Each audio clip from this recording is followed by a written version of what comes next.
salaries, yes. May, you're Yes. paid May? Yes. You have received your disbursements for May? Not yet, but I've paid. Okay.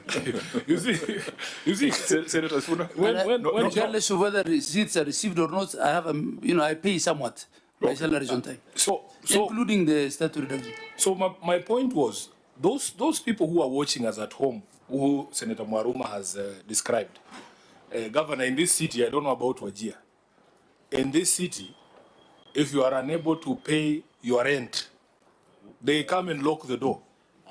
So you imagine, just 1 month's rent, they remove the mabati from the house and you have to go. Now, you are telling these pensioners that it's an ongoing conversation. 4 years into our term, we're actually going into elections. We've actually started campaigns. I personally have started campaigns. So, what assurance Point can we of give? order, Elections Act is very clear on campaign period. So, Senator Sifuna, you might be careful. Yeah, come and arrest because me. you normally argue. You know where to find him. You know where to find me. Okay. There's You can no send problem. police to my- I've already announced my next rally. You can send them there. Okay. But Governor, the point I was making is this: that empathy that he spoke about requires that we expedite these processes. If these other pensions have been able to find agreements with some of your colleagues in the council, just get one meeting and agree with these people. What is the way forward? Withdraw those matters from, because the people are suffering, and that was the point. Actually, on that bit of empathy, Governor, when you left office in 2017, were you and the team you exited with paid your gratuities? 100%. 100%. Yes. In fact, I needed it. I went and collected my gratuity. In 2023, the last elections were 2023. 2022, when you returned to office, was the governor and those who were in office in that period, have they been paid their gratuities? Not yet. And actually, why? And tried to pay, and the controller did not approve, because some of them, I don't want to say who, it's, were in pretty bad situation. And out of empathy, I tried to pay, and the controller said, no, you can't. And Senator Marua, I am the one who's actually arguing. Maruma, so what would be the challenge? Because you were paid promptly. Somebody's right. Why would the governor be using empathy to that pay? response is also very suspicious. It's like, I decided, then I said, no, we're not. No, if he was paid promptly. Chair, I No, thought the request is not approved. Chair, Because I for thought gratuity, statutory deductions or employees' issues or statutory deductions are somebody's right. It doesn't depend on empathy. So why is the governor saying empathy? So, Governor, and we know very well he didn't leave office. He went for election petition in 2022. So what does he mean? And yet the previous administration paid him on time, but he doesn't want to pay. So the question is, what is the reasoning behind it? let me clarify that. Yes, Let me Governor. clarify. First, it's not the previous administration that paid me on time. You paid yourself. No. Please just let me explain. Yeah, please explain. Because both our pensions and our gratuity were with the fund administrators in my time. I made sure that I remitted the funds to the fund administrators. I did not have to talk to my successor. My administration rather had been remitting. Now, here we have a situation where the administration that was in office was not remitting the funds for 25 months, not remit funds for 25 months to the fund administrators. But deducting. But deducted. And Senator Marua, why I was clarifying this, it is not me who was saying it's not payable. It's the controller you had saying, once you have remitted this, you can't do it again. The challenge on my side was to sign off on an agreement. Senator and Sifuna, I want to assure you that someone will agree. And before I leave office, I can clear this amount, but some chunk will be paid to both CPF and lab fund. But what I'm saying is, because ideally, everybody is with one of the two, either lab fund or CPF. If administrations were disciplined to remit timeously, then this situation should not obtain. That's all I'm saying. Should therefore the deductions be done at the national level? Because you have a crisis here. You have 5 years of discipline, 5 years of alleged indiscipline. How do we ensure that this matter is sorted out? Because, and I think the controller is right, the money was released. It was diverted to some other purposes. You must find a way of funding that expenditure, perhaps even with interest. So going forward, are we seeing a situation where we are saying county governments have become so indisciplined that they must be supervised by the National Treasury on deductions? Chair, The response to that, Governor, just clarify whether that 25 months of non-remittance is for all the employees, including for the governor himself. Chair, as I said, the Wajir case is probably, with respect to the pending bill situation, was the worst of all worlds. There are also other counties, governors who, when they came into office, inherited as little as 15 million shillings or 50 million shillings of pending bills. So whether we should change the law just because of a few bad situations, I think that that's a matter for all of us, not only for me, because the architecture does not allow currently the setup of the PFM architecture a mechanism for national government to deduct money at source without first hitting the CRF. Well, they did it with MES, you remember? Right. At MES, it was a book entry in a sense. You know, they were like saying they allocated us X as conditional grant, but it wasn't really part of the equitable share in a sense. So it was like a donation. We've made a donation to you, and you know we're keeping it up in the air. Sort of that was what it was, how I understood it. But there is no mechanism really for that to happen, for Treasury to decide we're not remitting a part of your equitable share. One thing that has now happened in the last, I think, 1 month, from April, which is a plus and a minus at the same time, is that the payroll is now being handled through IFMIS, right? The HRS, the Integrated Human Resource System, is now been integrated with, the module has been integrated with IFMIS. So salaries have to be paid through IFMIS just like everything else, individually to the employee.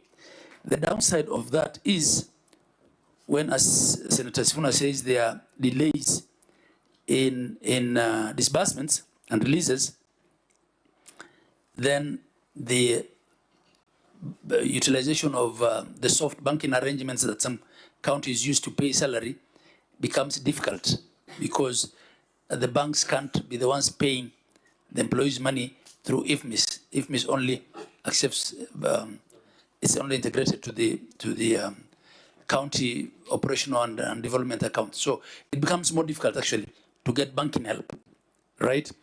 So as to the question of how this is handled, I think, Chair, it's a question of the control environment.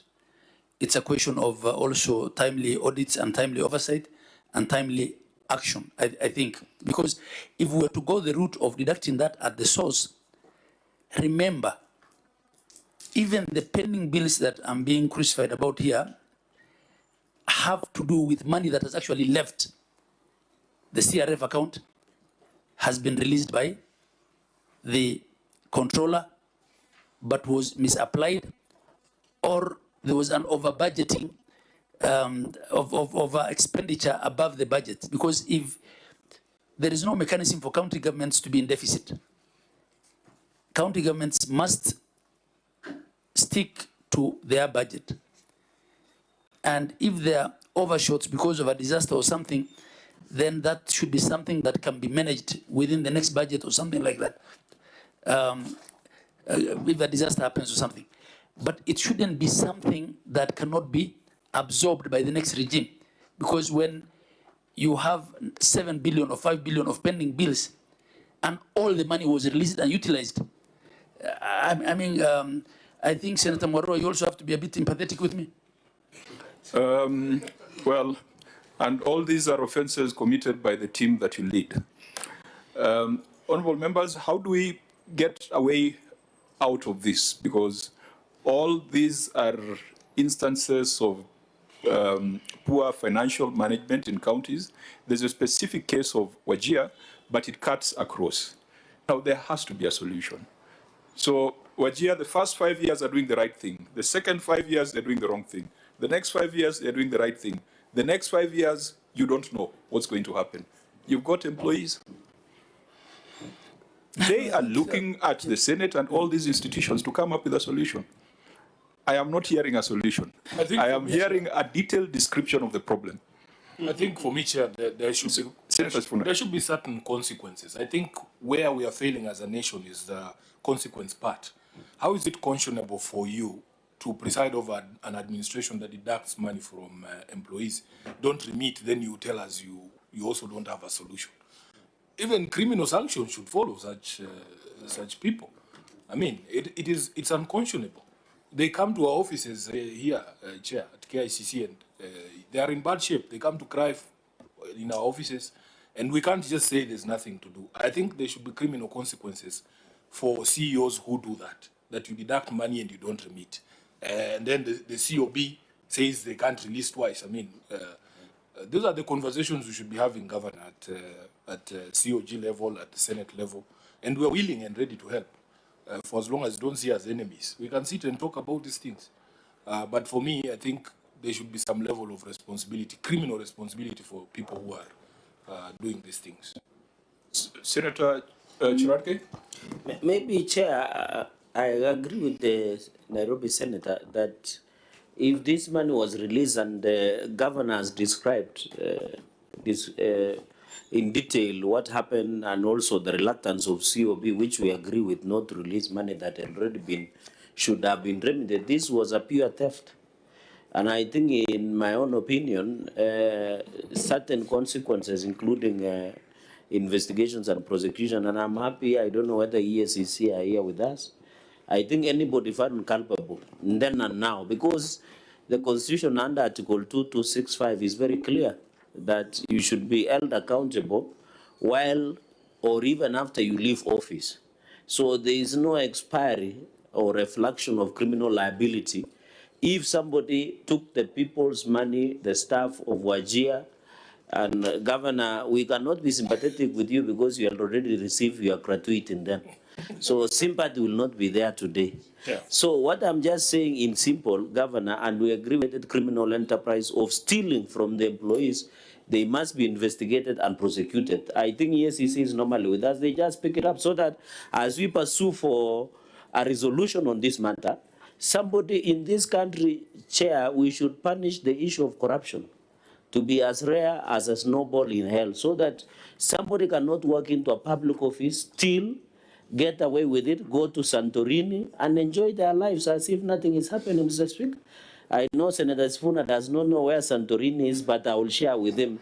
It's one of the exotic places. Okay, members, looking at the time, we just have 20 minutes, so let's be conscious. Senator Wambua. Okay. So, Chair, on the same note, you know, Governor, the truth of the matter is the people of Wajir, especially those who have already retired, they are out of the payroll, definitely are expecting that because you are appearing today, there will be a solution or a way forward to their issues.